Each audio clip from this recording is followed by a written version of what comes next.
स्वागत है आपका द मार्गदर्शन क्लासेस में। ये क्लास आपका मेजर जो कोर्स हमारा चल रहा है एप्लीकेशन में, तो उसी का लेक्चर नंबर 5 है वेक्टर अलजेब्रा पे। और आज का ये क्लास आपको यूट्यूब में भी मिलेगा और एप्लीकेशन में तो मिलेगा ही। और ये बहुत इंपॉर्टेंट क्लास है, मतलब इसमें जो हम थ्योरम कवर कर रहे हैं, थ्योरम सब 2 ही थ्योरम कवर करेंगे, उसमें से एक आपका आएगा ही आएगा, वो भी 8 नंबर में फिक्स है। मतलब 100% में आप 99.9% बोल सकते हैं, 0.01% छोड़ दीजिए, बट उतना चांसेस है कि ये आता ही है। ठीक, तो 2 थ्योरम है और वो हम लोग करते हैं। इसके पहले हम लोग लेक्चर नंबर 4 पे वेक्टर डिफरेंशिएशन क्या होता है वो पढ़े हैं। तो यदि आपने नहीं पढ़ रखा है वेक्टर डिफरेंशिएशन तो आप उसको देख सकते हैं ताकि आपको ये समझ में आए। ठीक है, अभी थ्योरम बोलता है, देखिए थ्योरम क्या बोलेगा। अच्छा ये पेज नहीं, इसके जस्ट बाद, यस देखिए, मतलब एक कंडीशन देगा, state and prove necessary and sufficient condition, है ना, थ्योरम है। थ्योरम क्या बोलता,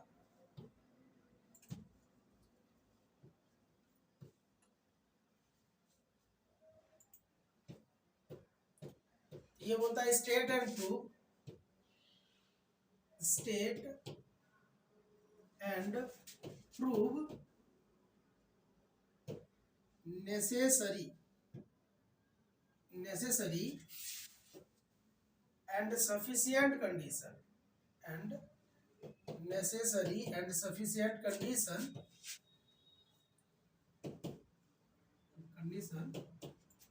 for a vector function, for a vector function to have constant magnitude is v dot dv dt, ये 0 आएगा। ठीक, कांस्टेंट मैग्नीट्यूड वाला में v dot dv dt 0। Constant क्या बात कर रहे हैं, मैग्नीट्यूड का। तो हम बात कर रहे हैं कि 2 थ्योरम उसमें से एक देता ही है और मतलब 100% श्योर है कि देगा ही देगा। इसको हम लोग मोस्ट इंपॉर्टेंट या भी जितना बार लगाना लगाओ, इंपॉर्टेंट है।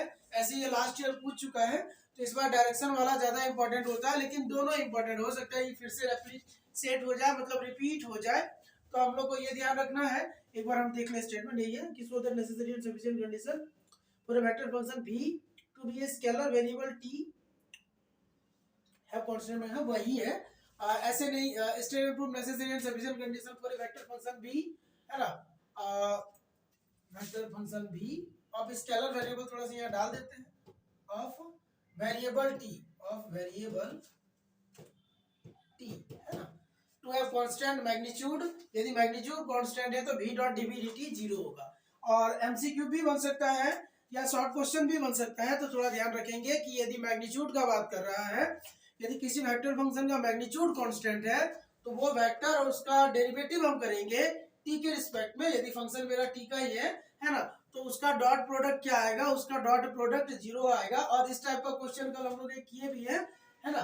तो चलिए इसका हम लोग प्रूफ देखेंगे। स्टेटमेंट समझ में आ गया कि आपको क्या दिखाना है कि कोई वेक्टर फंक्शन v है और स्केलर वेरिएबल t पे काम चल रहा है, मतलब वेक्टर v बराबर सपोज ऐसा है, v बराबर कुछ भी अभी हम लेते हैं t क्यूब i, है ना, 2tj और k ऐसा करके, तो वेरिएबल यहाँ t पर बात हो रहा है ना।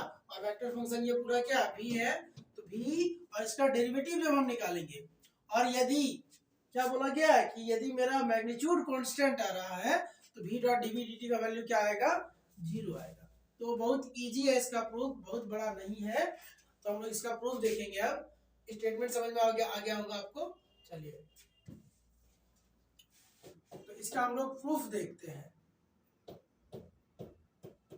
ठीक है, किसका आपका प्रूफ क्या होगा। चलिए तो हम लोग लिखेंगे कि वी हैव या वी नो, हम लोग जानते हैं कि कोई वेक्टर फंक्शन को 2 बार यदि मल्टीप्लाई किया जाए, vector vt dot vector vt, तो ये क्या होगा, ये होता है magnitude of vector v t का स्क्वायर, या तो इसको हम लोग स्मॉल v स्क्वायर भी बोल सकते हैं। मतलब स्केलर हो गया वो, क्योंकि कोई भी वेक्टर फंक्शन लो, कोई भी वेक्टर फंक्शन लो और उसका उसी से डॉट करो तो वो क्या आता है, एक स्केलर आ जाता है। वैल्यू क्या आता है, एक स्केलर आता है। अब चाहे तो एग्जांपल लेके देख सकते हैं कि मान लो हम एग्जांपल लेते समझाते हैं कि मान लो वेक्टर v बराबर है ना, चलो अभी हम 2i और प्लस j छोटा सा लिए, तो इसका इसी से डॉट करेंगे, मतलब vt और डॉट vt यदि हम करेंगे तो हमको क्या देगा, हमको देगा 2i प्लस जे, 2i प्लस जे और फिर से 2i प्लस जे। ठीक है, तो ये डॉट करिएगा तो 2i का 2i से करो तो ये 4 आएगा, आएगा i का i से होता है, j का j से करेंगे तो ये प्लस 1 आएगा, मतलब ये होगा प्लस का 5। क्या होगा, प्लस का 5। तो ये देखिए किसके बराबर है, कि स्केलर वैल्यू आया, इसलिए हम लास्ट में देखिए वेक्टर का साइन हटा दिए। या तो आप बोलेंगे सर तो ये क्यों लिखे है मैग्नीट्यूड vt का स्क्वायर, तो हम करके देखते हैं। देखिए ये v का मैग्नीट्यूड पहले निकालो, vt दिया है, हम इसका मैग्नीट्यूड निकाल लेते हैं। मैग्नीट्यूड मतलब क्या होगा, निकालेंगे है ना, i के पहले क्या है 2 का स्क्वायर प्लस j के पहले 1 का स्क्वायर, मतलब आया √5। यदि हम लोग इसका स्क्वायर करने जाएंगे, मैग्नीट्यूड vt का स्क्वायर करने जाएंगे तो ये क्या देगा, ये √5 का स्क्वायर देगा जो कि 5 के बराबर होगा। तो आ रहा है कि नहीं, ये दोनों बराबर आ रहा है, मतलब v डॉट vt किसके बराबर आ रहा है, मॉड vt स्क्वायर के बराबर। तो वही हम लिखे हैं, ऐसा लिख सकते हैं, कोई परेशानी नहीं इसमें। आप इसको चाहो तो रफ में नोट कर लेना, यहाँ इसका जरूरत नहीं है, बस हम समझाने के लिए बताएं। तो ये हो गया। जो बच्चे नए हैं, वेक्टर का 2-3 क्लास यूट्यूब में भी पहले से हमारे एप्लीकेशन में ऐसे, ये वेक्टर का 5th क्लास है और इसके पहले एप्लीकेशन में आपका ये क्लास चल रहा था जो भी इसके पहले है ना, वो कंप्लीट किया गया है। वेक्टर से ही स्टार्ट किया हम लोग, वेक्टर में मतलब तो 5 क्लास हो चुका है, तो ये 5th क्लास है और आपका सिलेबस लगभग होने वाला है। ठीक है, तो देखो वी नो दैट, तो ये हम लोग जानते हैं, ये हम लोग लिखे हुए हैं। ठीक है, इसके जस्ट आगे हम क्या करेंगे, वेयर चाहो तो यहाँ लिख देना है ना, कि ये जो स्मॉल भी लिखे हैं कि वेयर, क्योंकि थ्योरम में तो थोड़ा सा लिखना पड़ेगा सिस्टम से। वेयर स्मॉल भी इज मैग्नीट्यूड है ना, इज मैग्नीट्यूड, स्मॉल भी इज मैग्नीट्यूड ऑफ किसका, कैपिटल vt का। यही वेक्टर vt का मेरा क्या है, स्मॉल भी मेरा मैग्नीट्यूड है। अब इस वाले को इक्वेशन 1 ले लो, इस वाले को इक्वेशन 1 लिए। अब हम क्या करते हैं, differentiating equation 1 with respect to t both side, differentiating 1 with respect to है ना स्केलर पैरामीटर या वेरिएबल जो भी है, scalar variable t both side। Last class में ही आपको डिफरेंशिएशन बताया गया, scalar variable t both sides। बहुत बड़ी बात नहीं है, जैसे हम लोग पहले करते थे u into v वाला, तो यहाँ भी वही करेंगे। ठीक, तो ये क्या होगा, ये हम लोग कर रहे हैं differentiation 1 with respect to scalar variable t both side, दोनों तरफ करते हैं। तो देखिए ये क्या होगा, u differentiation of v plus, फिर से वही बात है v है ना, और डिफरेंशिएशन ऑफ, तो एक ही तो है दोनों। इक्वल टू राइट साइड में देखिए, राइट साइड में v स्क्वायर जो लिखा गया है वो एक कोई कांस्टेंट मान है, हो सकता है एक है। जैसे अभी एक एग्जांपल हम लिए थे 5 आया था, तो 5 का यदि हम डिफरेंशिएशन करेंगे तो क्या देगा, 0 ना, कांस्टेंट का 0। तो ये क्या हो जाएगा, ये हो जाएगा 0, ये क्या हो जाएगा 0। इसका मतलब अब देखिए यही चीज 2 बार है ना, तो हम लिखे 2vt dot dv dt equal to क्या आया 0। इसको हम लोग क्या बोल सकते हैं, इसको हम लोग बोल सकते हैं, देखो 2 तो 0 होगा नहीं, इसका मतलब vt और डॉट dv dt, इसका वैल्यू क्या आया, इसका वैल्यू आया मेरा 0, इसका वैल्यू क्या आया मेरा 0। समझ में आया। लेकिन अभी यहाँ पे देखिए, यहाँ पे एक तरफ से हम लोग काम करके दिखाए, क्योंकि नेसेसरी और सफिशिएंट दोनों कंडीशन इसमें बोलता है, तो हम लोग एक तरफ से दिखा दिए, थोड़ा सा हम लोग इसका ऑपोजिट लेके भी दिखा देंगे कि देखिए हम लोग क्या लेके चले कि v मेरा मैग्नीट्यूड है वो स्मॉल v, और मैग्नीट्यूड कांस्टेंट आया है तो उसको डिफरेंशिएट किए तो ये आया, क्या आया vt डॉट dv dt का वैल्यू आया मेरा 0। अब एक काम और हम कर लेते हैं, वेट कीजिएगा। ठीक है, इसको इक्वेशन नंबर, अच्छा ऐसे ही वो नहीं लिखा है लेकिन हम लोग लिख सकते हैं, कोई बात नहीं है ऐसे।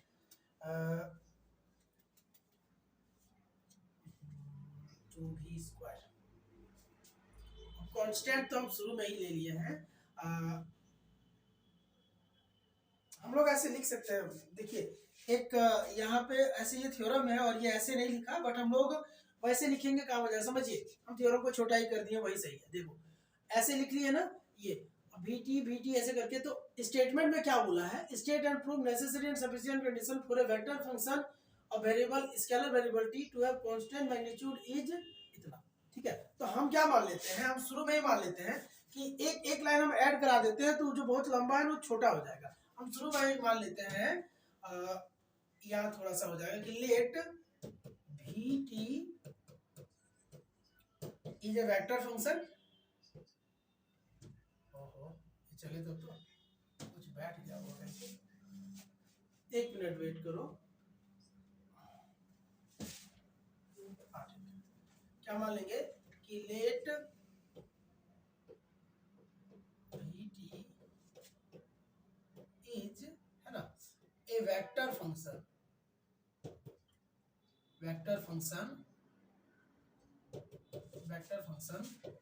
with constant magnitude,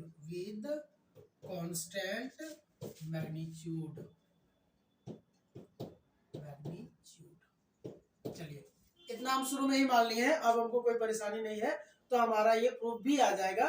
ठीक है, कि क्या बोल लिए हैं कि ये जो मेरा है, हम लोग मान ले यदि कि लेट वीटी क्या है, एक वेक्टर फंक्शन है जिसका मैग्नीट्यूड क्या है जी, कांस्टेंट है। तो मैग्नीट्यूड कांस्टेंट है तो यही रिजल्ट तो देगा, ये काम मेरा हो गया कि नहीं।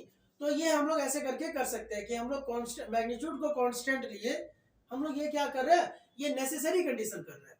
ये क्या कर रहे हैं, नेसेसरी कंडीशन कर रहे हैं, मतलब मैग्नीट्यूड कांस्टेंट है तो v डॉट dv dt 0 होगा, वही वो बोला ही था।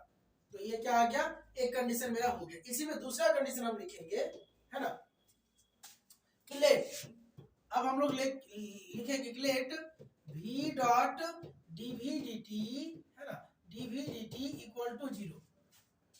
ठीक है, मतलब ये कंडीशन हम लेके चले, याद कीजिए, मतलब ध्यान रखिएगा कि शुरू में v को हम लोग कांस्टेंट लिए, मैग्नीट्यूड v को क्या लिए, कांस्टेंट लिए, तो हमको रिजल्ट क्या मिला, v dot dv dt equal to 0। ये नेसेसरी कंडीशन हो गया। अब सफिशिएंट कंडीशन ये क्या है, सफिशिएंट कंडीशन हम लोग लिख सकते हैं इसका प्रूफ को, ये क्या लेंगे, सफिशिएंट कंडीशन। अब ये सफिशिएंट कंडीशन क्या होगा, उसका जस्ट उल्टा लेके चलेंगे, मतलब हम लोग शुरू में नेसेसरी भी लेके चले थे, क्या नेसेसरी हम ऊपर वो लिख देते हैं, नेसेसरी यहाँ लिख देते हैं ना, नेसेसरी कंडीशन शुरू में ही लिख देते हैं, थोड़ा सा ध्यान से लिख लेना इसको। नेसेसरी बुक में थोड़ा दूसरा जैसा है, तो हम चाहे इसको थोड़ा छोटा कर दें। तो नेसेसरी कंडीशन में ऐसे, और ये मेरा सफिशिएंट कंडीशन में हम लिख रहे थे कि देखो नेसेसरी में ये लेके चले थे कि मैग्नीट्यूड भी कांस्टेंट है तो ये 0 आ गया, ये आया, और सफिशिएंट में ये लेके चलेंगे वो ले आएंगे। ठीक है, तो ठीक बात है, ये हम लेके चल रहे, दोनों तरफ 2 से मल्टीप्लाई कर दो, 2v dv dt बराबर 0 ही रहेगा। अब हम इसको लिख सकते हैं उल्टा ही, बस लिख देना, तो v डॉट dv dt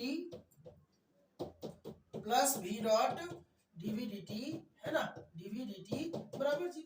इसका मतलब हम इसको क्या लिखेंगे, ये क्या है, ये तो फॉर्मूला, ये किसका डिफरेंशिएशन का, किसका, v डॉट dv, मतलब v डॉट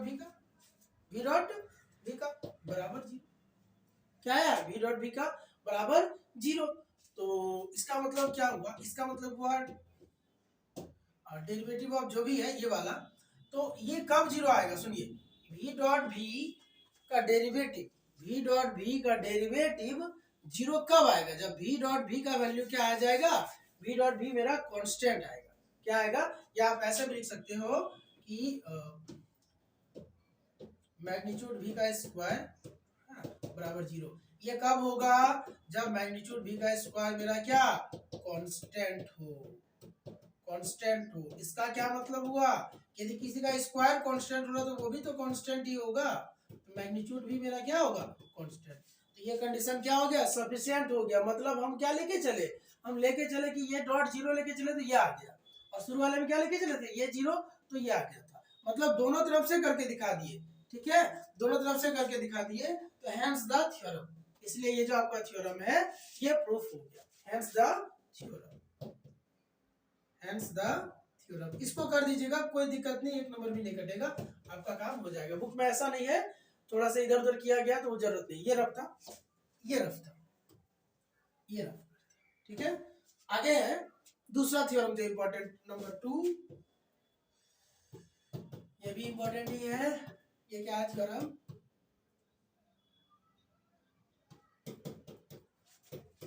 द नेसेसरी, है ना, the necessary and sufficient condition, necessary and sufficient condition, necessary and sufficient condition for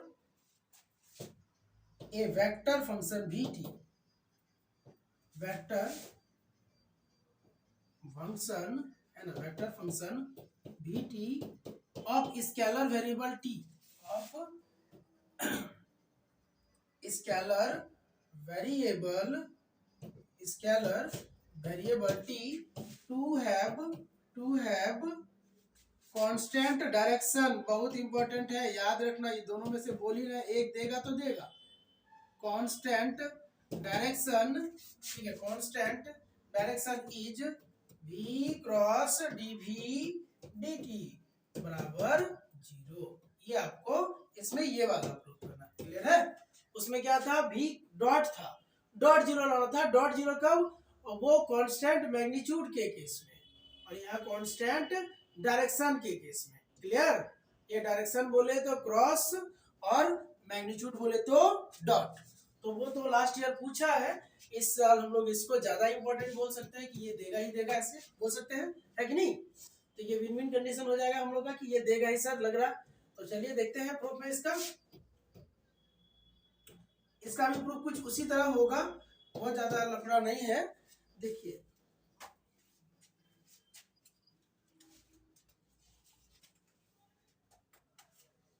wait कीजिए, ठीक है,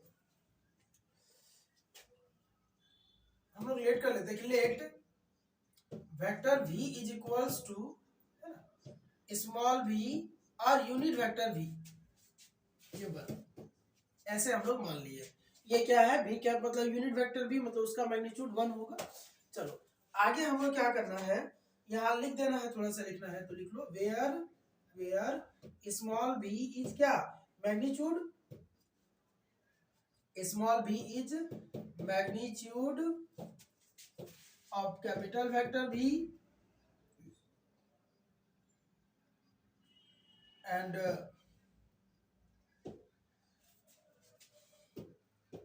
unit vector v is a vector function, is a vector, है ना, is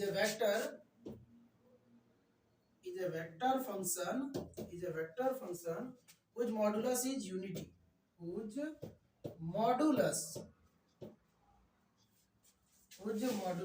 is unity, जिसका modulus क्या है, यूनिटी फॉर एवरी टी, ये चीज हुआ, ठीक। अब फिर से अब हम इस वाले को डिफरेंशिएट करेंगे विद रिस्पेक्ट टू टी। तो differentiate equation 1, differentiate 1 with respect to t, करते हैं डिफरेंशिएशन। तो लेफ्ट साइड क्या होगा, dv dt होगा, लेफ्ट साइड मेरा होगा dv dt। राइट साइड क्या होगा, ये बाहर जाएगा, v स्मॉल v है तो dv cap dt plus dv dt और v कैप, ऐसा करके हो गया। यह इक्वेशन नंबर 2। अब दोनों तरफ अपना वेक्टर मल्टीप्लाई करते हैं हम लोग। ये थोड़ा सा हम लिख देते हैं, प्री मल्टीप्लाई मतलब पहले मल्टीप्लाई करेंगे, तो ये लाइन लिखना जरूरी है इस वाले में, ठीक है। क्या करना है कि pre multiplying both sides, pre multiplying both sides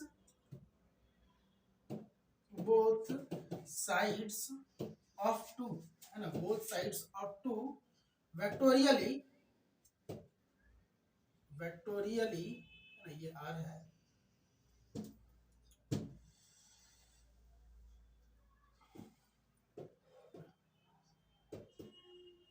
vectorially, ठीक, वेक्टोरियली बाय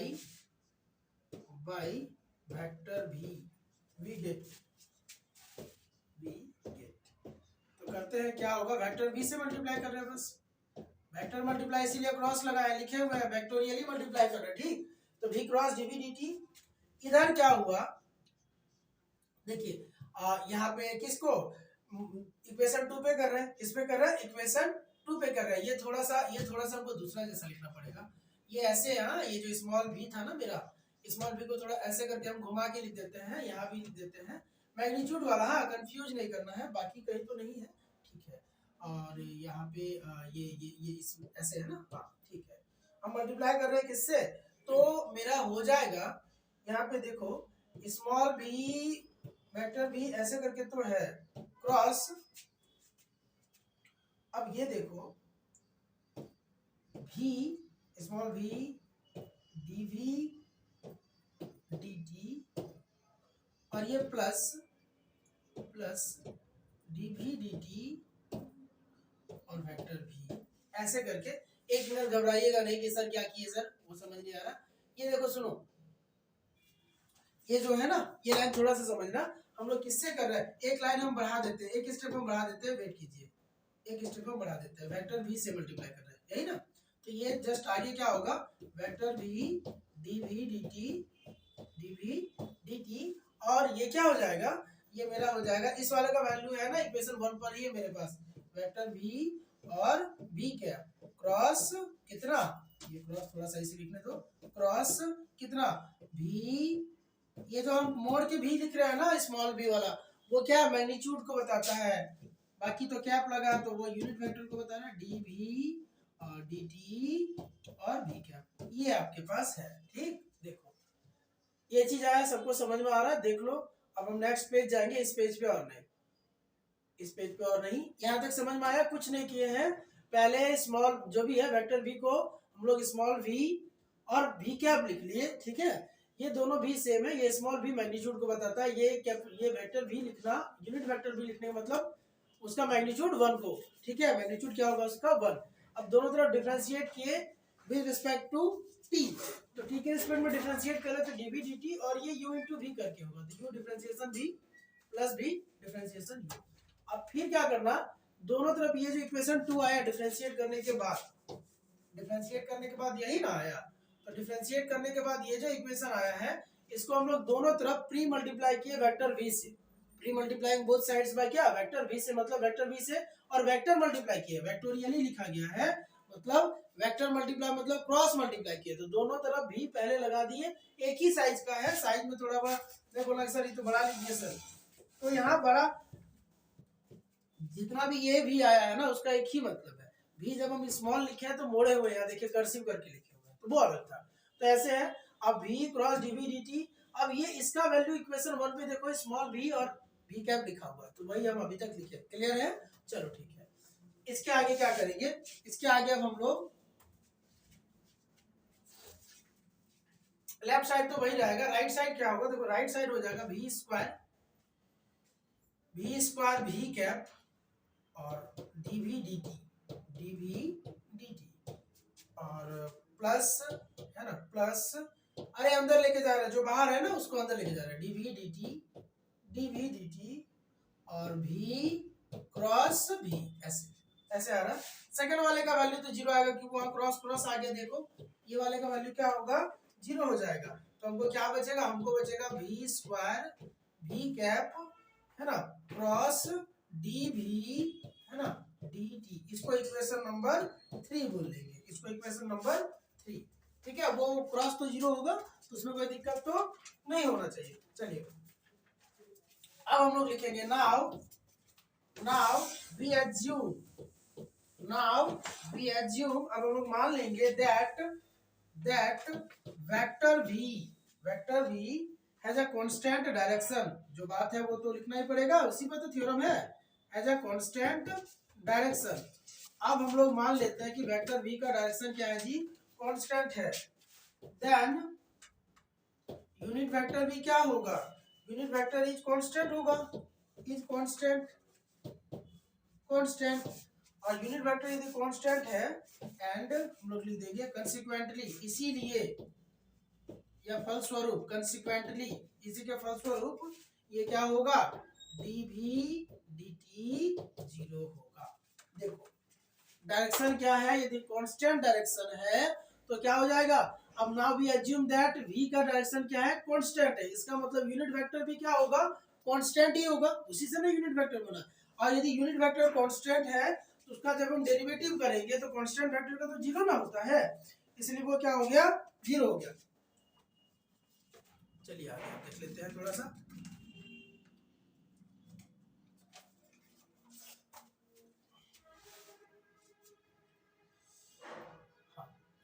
तो देयरफॉर हम लोग लिख सकते हैं, देखो सुनो, देयरफॉर हम लोग बोल सकते हैं कि इस वाले का वैल्यू क्या होगा, जीरो होगा। क्यों, डीबीडीटी का वैल्यू जीरो आ रहा है, डीबीडीटी का वैल्यू क्या आ रहा है, जीरो आ रहा है, तो इसका क्रॉस जीरो से करेंगे तो क्या होगा, जीरो ही होगा।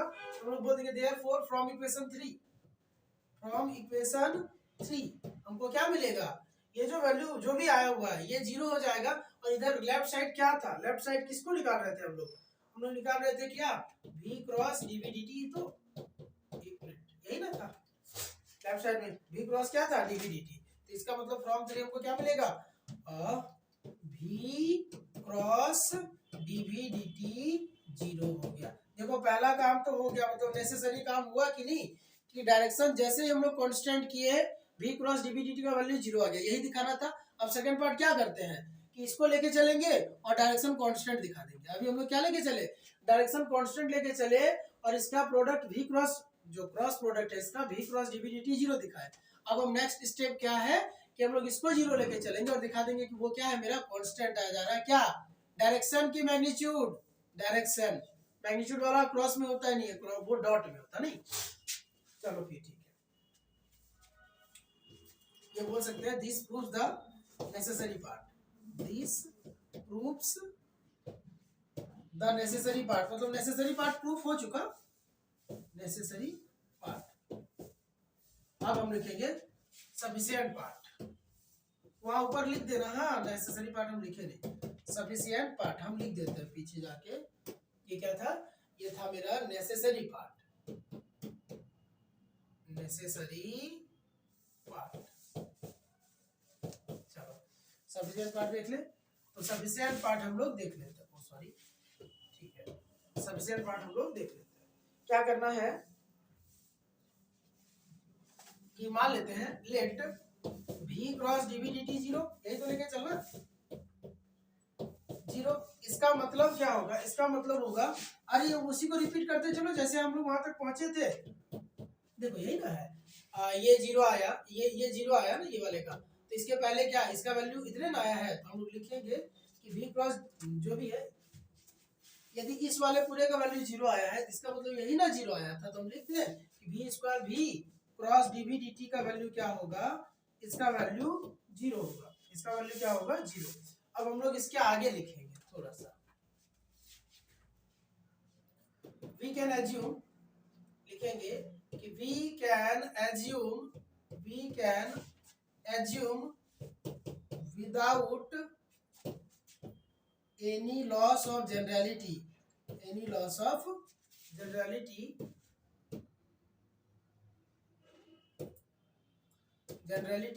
ठीक है, दैट जो मैग्नीट्यूड भी है वो जीरो नहीं है, है ना, मैग्नीट्यूड भी जीरो होगा तो काम ही खत्म ना, अभी हम ऐसे मान लिए, तो hence v cross dvdt zero होगा, hence v cross dvdt zero होगा।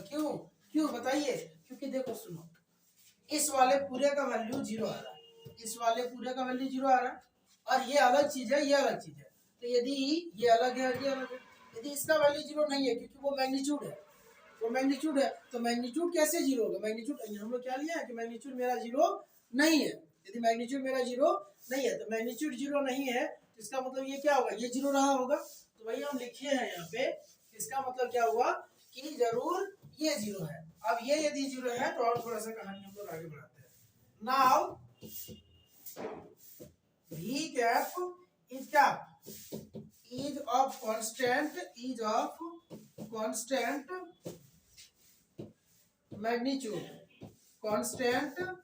मैग्नीट्यूड, क्यों, इट्स लेंथ क्या, being unity, its length being unity, जान ही रहे हैं v कैप क्या यूनिट वेक्टर था, तो उसका मैग्नीट्यूड क्या होगा, 1 होगा। अब यहाँ पे क्या हो गया, देयरफॉर हम लोग लिखेंगे देयरफॉर।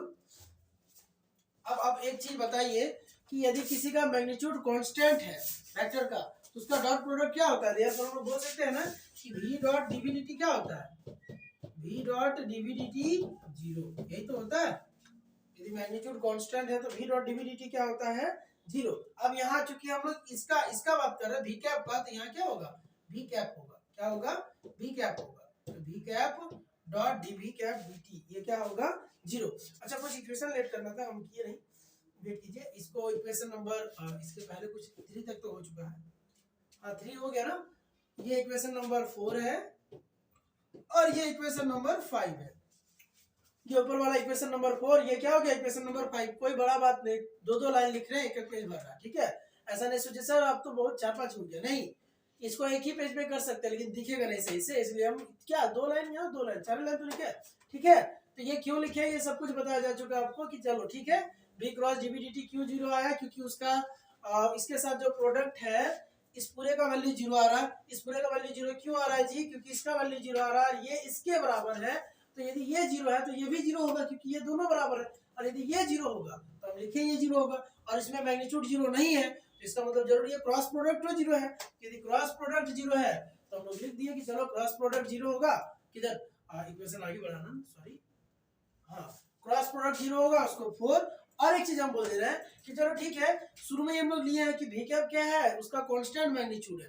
तो कांस्टेंट मैग्नीट्यूड में हम लोग सीखे हैं कांस्टेंट डायरेक्शन तो क्रॉस 0, मतलब वेक्टर क्रॉस उसका डेरिवेटिव 0, और कांस्टेंट मैग्नीट्यूड है तो सॉरी क्या बोल दिए, फिर से हम सुधार रहे हैं यदि कुछ गलत बोले तो, कि कांस्टेंट यदि मैग्नीट्यूड है तो जिस वेक्टर का है उसका और उसका डेरिवेटिव का डॉट 0, और कांस्टेंट डायरेक्शन है तो क्रॉस 0। तो हम देख रहे हैं कि v कैप यूनिट वेक्टर है तो उसका मैग्नीट्यूड तो कांस्टेंट मतलब 1, तो उसका डॉट क्या होगा, 0 होगा। ये हम लोग इक्वेशन नंबर अभी 5 लिए। अब आगे देखो, हेंस फ्रॉम 4 एंड 5 काम हो गया, हेंस फ्रॉम 4 एंड 5, इसीलिए इक्वेशन 4 और 5 से हम क्या बोल सकते हैं, वी हैव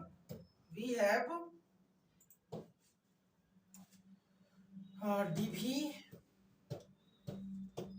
और dt, ये क्या आया 0, dv dt का वैल्यू क्या आया 0। क्यों, क्योंकि देखो सुनो, ये बोल रहा है इसका क्रॉस 0, ये बोल रहा है इसका डॉट 0, ठीक है। ये क्या बोल रहा है, क्रॉस प्रोडक्ट कर रहे हैं तो 0, डॉट कर रहे हैं तो 0। तो चाहो तो क्रॉस में हम लोग क्या करते हैं, a क्रॉस b बराबर लिखते हैं ना, ए बी साइन थीटा, और ये क्या मतलब मैग्नीट्यूड के साथ, और यहाँ क्या लिखते हैं, ए बी कॉस थीटा, क्या लिखते हैं, ए बी कॉस थीटा। तो इसका ये पॉसिबल कब है, जब मेरा ये वाला 0 नहीं, ये 0 तब, क्या है। तो हम लोग लिखेंगे कि वही हम लोग लिखेंगे dv dt का वैल्यू क्या आया जी, 0 आया। दैट इज करके लिख लो कि v cap is constant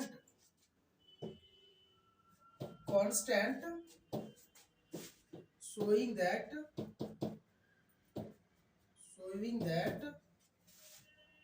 the direction